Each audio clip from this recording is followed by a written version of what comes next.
Timeline पे गौर करना। जुलाई 2025 में लेंसकार्ट के फाउंडर ने 200 करोड़ का लोन लेके 1 बिलियन वैल्यूएशन पे कंपनी के शेयर्स परचेज करे। आज 3 महीने बाद वो 8 बिलियन डॉलर की वैल्यूएशन मांग रहे हैं रिटेल इन्वेस्टर्स। ऐसा क्या हो गया 3 महीने में कि आपने 8 गुना वैल्यूएशन चार्ज करने का सोच लिया। In this video we will talk about Lenskart IPO का फियास्को कि भाई इस आईपीओ में प्रॉब्लम कितनी बड़ी है, वैल्यूएशन कितने ज्यादा बढ़ रहे हैं एंड एक्चुअली में जो इसके कुछ स्टेक होल्डर्स हैं जिनको फ्रेंचाइजी ऑपरेटर्स भी बोला जाता है, उनके पेंडिंग कोर्ट केसेस चल रहे हैं लेंसकार्ट के अगेंस्ट एंड लेंसकार्ट इस टाइम पे सोच रही है मैं मार्केट चलता हूं। तो पूरा वीडियो तरीके से बताता हूं ताकि रिटेल इन्वेस्टर्स, आप जैसे मेरे जैसे लोग लेंसकार्ट के आईपीओ में ना फंस जाएं। लेंसकार्ट की वैल्यूएशन की आस्क है 7 बिलियन डॉलर की वैल्यूएशन। इसका शेयर का इश्यू प्राइस है 350 से 400 रुपए पर शेयर। 70,000 करोड़ में से 2,000 करोड़ ही है रिटेल के पास सब्सक्राइब करने को, मतलब सारा पैसा तो ऑलरेडी इनके पास है। तो ये क्या चाहते हैं, इसको हायर वैल्यूएशन पे बेच के माल कमाना चाहते हैं। कैसे, मैं समझाता हूं। पीयूष बंसल ने, जो इनके फाउंडर हैं, उन्होंने क्या किया, जो ऑलरेडी एग्जिस्टिंग इन्वेस्टर से उनसे शेयर्स खरीद लिए। अब वो शेयर्स कैसे खरीदे, 200 करोड़ का लोन लेके 200 करोड़ का लोन लेके शेयर्स खरीद के अपनी कंपनी को वैल्यू किया 1 बिलियन डॉलर पे। एंड देन आईपीओ से जस्ट पहले, अब आईपीओ के टाइम पे उनकी डिमांड है 8 बिलियन डॉलर। मतलब जो एग्जिस्टिंग शेयर होल्डर्स और एग्जिस्टिंग शेयर्स इनके पास है, वो 8 टाइम्स की वैल्यूएशन पे लोग खरीदें ताकि क्या हो, बेच के पैसे बना जाए। ऐसे आईपीओस ऐसे ही चलते हैं बिकॉज लॉस मेकिंग कंपनीज के आईपीओस में जो स्टेक होल्डर्स हैं, जो इन्वेस्टर्स हैं, वो अपने आप को पैसे वाला बनाना चाहते हैं। और नुकसान किसका होता है, शुरू में जब एक ब्रांड स्टैब्लिश होते हैं तो बड़े लोग इन्वेस्टर्स पैसा लगाते हैं, तो इन्वेस्टर्स का नुकसान होता है। ये पर्सनल वेल्थ बिल्ड करते हैं विद हायर सैलरी, जैसे 30 50 करोड़ रुपए पर ईयर। विच टाइम 5 साल 10 साल ऐसे करके वो शार्क बन जाते हैं, शार्क टैंक में आ जाते हैं, लोगों को पैसे बांटना शुरू कर देते हैं एंड उससे पर्सनल वेल्थ बिल्ड हो गई। पर्सनल वेल्थ से आपने ऐसी कंपनीज में इन्वेस्ट कर दिया जो लेट से आपको बिगर एग्जिट्स दे सकती है एंड ये सारा गेम ऐसे ही चल रहा है। अब ये हो रहा है कि इनका पेट और बड़ा है, ये और पैसे कमाना चाहते हैं। और पैसे कैसे, अब रिटेल इन्वेस्टर्स को ट्रैप करना चाहते हैं, क्योंकि बड़े इन्वेस्टर्स ने तो देख लिया, उनका भी एक नेटवर्क होता है, उन्होंने देख लिया भाई और पैसे हम नहीं लगा रहे, अब लॉस मेकिंग बिजनेस है, हमें अब एग्जिट चाहिए। हमने जितने पैसे लगाने थे लगा दिए, अब हमें बिगर एग्जिट्स चाहिए। बिगर एग्जिट्स मतलब हमने मान लो 1 बिलियन डॉलर की वैल्यूएशन पे इन्वेस्ट किया था, तो हमें अब 10 गुना 15 गुना चाहिए। तो इन्होंने क्या किया, आईपीओ ले आते हैं। उससे क्या होगा, रिटेल इन्वेस्टर सब्सक्राइब करेंगे, शेयर्स खरीदेंगे, ये पैसा लिक्विडेट करके मार्केट में शेयर्स डंप करके चले जाएंगे। एंड आईपीओ एक क्लासिक तरीका है इंस्टीट्यूशनल और बड़े इन्वेस्टर्स रिटेल इन्वेस्टर से पैसा कैसे लेते हैं, अपनी बिगर एग्जिट्स कैसे लेते हैं। एंड ऐसे ही फाउंडर्स, बड़े इन्वेस्टर्स रिटेल इन्वेस्टर को फुद्दू बना के पैसे वाले बनते हैं। नाइका आज तक का परफेक्ट एग्जांपल है। जिस वैल्यूएशन पे नाइका आया था, वो वैल्यूएशन आज भी अचीव नहीं कर पाया। 3 से 4 साल हो गए आईपीओ। तो अब आप सोच लो भाई किसका कटने वाला है लंबा, जो इसको सब्सक्राइब करेगा। अगर आप कंपनी के रेवेन्यूज देखोगे लास्ट 3 इयर्स के, 3,800 करोड़, 5,400 करोड़ और 6,600 करोड़, इसमें लॉस इनका 10% है। मतलब 600 करोड़ रुपए तो हर साल जला रहे हैं। इनके पास 2,500 स्टोर है टोटल इंडिया में, 30% फ्रेंचाइजी ऑपरेटर्स के थे। अब उसको कट डाउन करके 12% पे लिया है। वाई? बिकॉज फ्रेंचाइजी ऑपरेटर्स ने इनके ऊपर कोर्ट केसेस करे हैं ये बोल के कि इनकी कमीशंस कभी मैच नहीं होती। इनके अकाउंटिंग ट्रिक्स है जिनसे ये अपने पैसे कम करवा लेते हैं। मतलब जितने पैसे फ्रेंचाइजी ऑपरेटर्स को मिलने होते हैं in terms of sales, in terms of commission percentage, वो कम करते रहते हैं हर साल।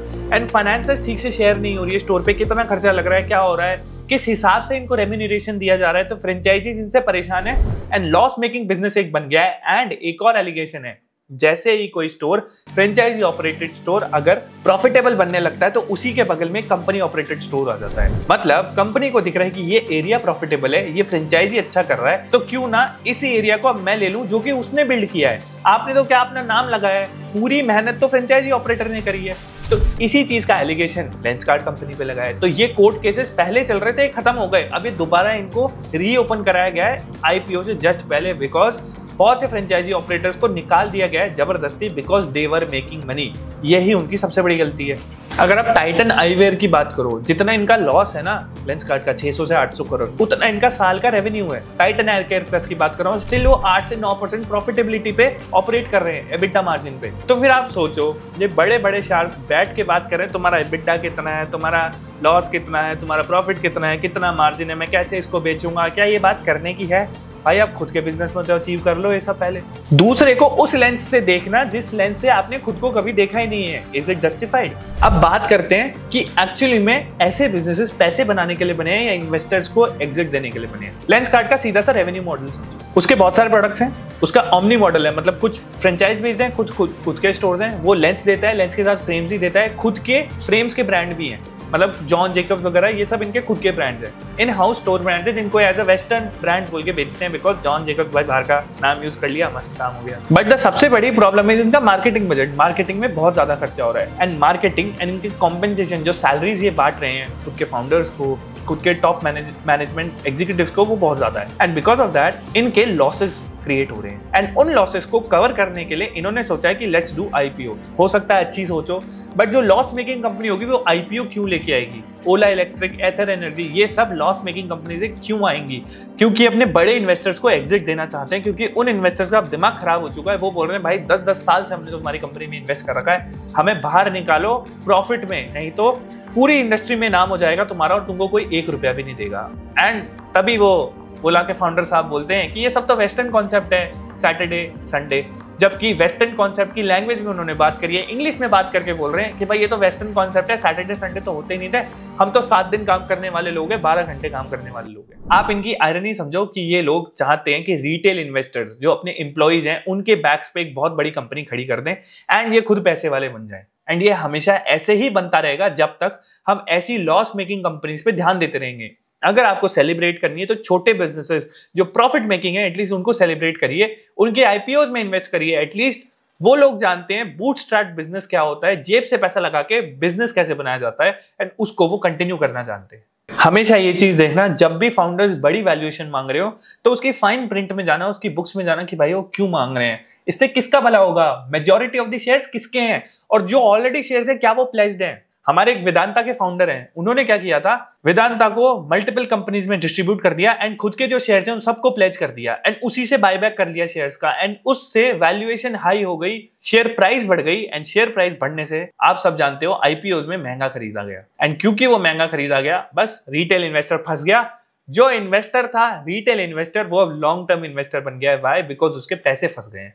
कोई इंसान प्रॉफिट नहीं कर सकता तो कोई बात नहीं, लॉस में भी क्यों बेचेगा? आप एक बात बताओ, आप जैसे मेरे जैसे लोग एटलीस्ट 0% पे बेच देंगे, भाई 6 महीने 12 महीने फंस गए कोई बात नहीं, पर नुकसान क्यों खाऊं? बट ऐसे ही ये तरीका होता है रिटेल इन्वेस्टर्स को फंसाने का। चाहे नंबर्स बुक्स एकदम बेकार करने हो उससे कोई फर्क नहीं पड़ता, वैल्यूएशंस हाई चाहिए, बिकॉज उसी पे लोग पैसे डालेंगे एंड उसी के ऊपर लोग पैसे बनाएंगे। जोमैटो दिखने के लिए बहुत प्रॉफिटेबल है, दिखने के लिए बहुत हाई वैल्यू कंपनी है, बट उसका सारा प्रॉफिट तो एफडी इंटरेस्ट से आ रहा है। Zomato is actually loss making company. उसके जो एक्स्ट्रा कैश पड़ा है, इन्वेस्टर्स का दिया हुआ कैश, उसके से आप एफडी हटा दो तो लॉस मेकिंग कंपनी है। तो ये सब हाई वैल्यूएशन गेम पे खेल रहे हैं, एक ऐसा बबल क्रिएट कर रहे हैं जो कभी भी फूट सकता है।